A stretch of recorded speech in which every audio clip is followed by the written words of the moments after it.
தெம்பு தரக்கூடிய பொருள் தான் இப்போ நான் பண்ண போகிறேன். உளுத்தங்கஞ்சி குடித்தாலே தெரியும் உடம்பு எவ்வளோ ஸ்ட்ராங்காக இருக்கும் அப்படின்னு.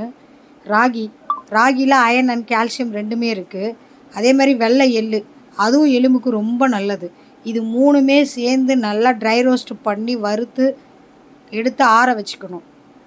அதாவது எனக்கு காலையில் டிஃபன் செய்கிறது, சட்னி அரைக்கிறது அதெல்லாம் எனக்கு கொஞ்சம் கடுப்பாக இருக்கும். இதுனா ஒரே ஒரு டம்ளர் குடிச்சிட்டு டப்பு டப்புன்னு வேலையை பார்க்கலாம். காலையில் எழுந்தம்மா கொஞ்சோண்டு ஒரு ஸ்பூன் போட்டோமா, நல்லா கரைச்சம்மா, கொஞ்சோண்டு வெல்லத்தை போட்டு அப்படியே எடுத்து குடித்தா வேலை முடிஞ்சுது.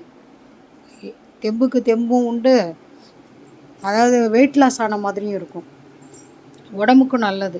சோத்தை கீத்தெல்லாம் போட்டு அமுக்கிக்கிட்டு எதுக்கு தேவையில்லாது. நான் இதை தான் அர்ஜென்ட்டுக்கு செய்வேன். அதனால் இதில் பொடி பண்ணி வச்சுக்கலான்னு சொல்லிட்டு வாங்கிட்டு வந்து நான் பண்ணினேன். நல்லா ஆறுனதுக்கப்புறம் மிக்ஸி ஜாரில் போட்டு அரைச்சி வச்சுக்கிட்டோம்னா நம்ம ஒரு மாதத்துக்கு நல்லா ஸ்டோர் பண்ணி வச்சுக்கிட்டா வேலை முடிஞ்சுது. காலையில் ஈஸியாக இருக்கும். இல்லை நைட்டுக்கு செய்யலனாலும் இது ஒரு டம்ளர் நான் குடிச்சிட்டு நான் படுத்துக்குவேன். அதாவது பீரியடு வரும்போது பார்த்திங்கன்னா அவ்வளோ பெயின் இருக்கும் சில பெண்களுக்கு. அதெல்லாம் இல்லாமல் இருக்கும். ஆண்களுக்கும் நல்ல உடம்பு தெம்பாக இருக்கும், வலுப்பேறும், எலும்பு எல்லாமே ரொம்ப ஸ்ட்ராங்காக இருக்கும். உளுத்தங்கஞ்சி குடித்தாலே தெரியும் எவ்வளோ ஸ்ட்ராங்கு உடம்பு இருக்கும்னு. பீரியட்ஸ் டைம் அப்போ இதை குடித்தா சுத்தமாலுமே பெயின் இருக்காது. மாதத்தில் 2 தடவை குடித்தாலே போதும். நம்ம நார்மலாக இருக்கிற மாதிரியே தான் இருக்கும். கொஞ்சம் கூட பெயின் இருக்காது. நான் குடித்த அனுபவத்தில் சொல்கிறேன்.